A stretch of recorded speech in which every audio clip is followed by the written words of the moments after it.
Hi! In front of me is Samsung Galaxy Tab A7 Lite, and today I would like to show you how you can turn on or off app notifications on this Samsung.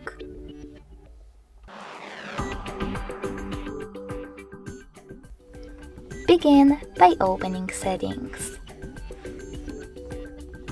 Now you need to scroll down and tap on Notifications.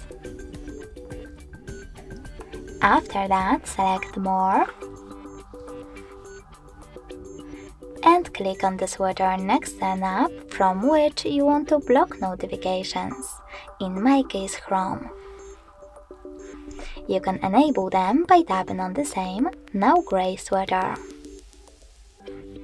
If you wish to, you can always click on one of your apps over here instead and manage all notifications from here.